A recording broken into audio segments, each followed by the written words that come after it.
হর হর মহাদেব। বন্ধুরা, আজকে আমি আপনাদের শোনাবো শ্রাবণ সোমবারের মাহাত্ম্য কথা।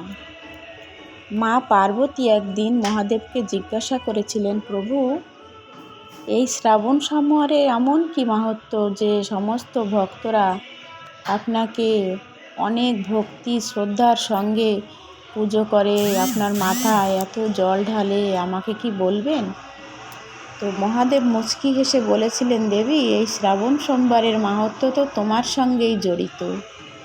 তুমি যখন মাসব্যাপী আহার নিদ্রা ত্যাগ করে, জলস্পর্শ না করে, দিন রাত এক মনে এক চিত্তে শুধু আমারই নাম জপ করেছিলে, সেই সময় তোমার তপস্যায় আমি সন্তুষ্ট হয়েছিলাম। আর তখন থেকে এই শ্রাবণ মাসের প্রতিটা দিন পবিত্র হয়ে গেছিল।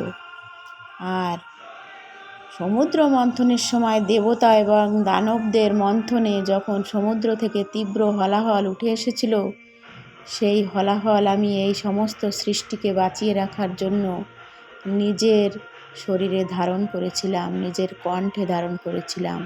আমার কণ্ঠ নীল হয়ে গেছিল এবং তখন আমি নীলকণ্ঠ নামে বিখ্যাত হয়েছিলাম। আর তখন সেই তীব্র বিষ থেকে আমাকে রক্ষা করার জন্য তুমিই তো আমার কণ্ঠে সেই তীব্র বিষকে হাত দিয়ে স্পর্শ করে ওখানেই দাঁড় করিয়ে দিয়েছিলে, যাতে আমার সমস্ত শরীরে সেই বিষ নামতে না পারে। এই কথা শুনে মা পার্বতীর দু চোখে নেমে এলো অশ্রু। তখন শিব বললেন, পার্বতী, এখানেই এই শ্রাবণ মাসের মাহাত্ম্য শেষ হয়নি। সেই যে সমুদ্র মন্থনের সময়, সেই সময়টা কিন্তু শ্রাবণ মাসই ছিল। সেই জন্য এই শ্রাবণ মাস পবিত্র। আর সোমবারের কথা বলেছ, সেই সোমবার মানে কি? সোম মানে চন্দ্রমা। সেই চন্দ্রমা আমার অত্যন্ত প্রিয়, তাই তো তাকে আমি মাথায় ধারণ করে আছি। এই চন্দ্রমা হলো ধৈর্য এবং নিয়ন্ত্রণের প্রতীক।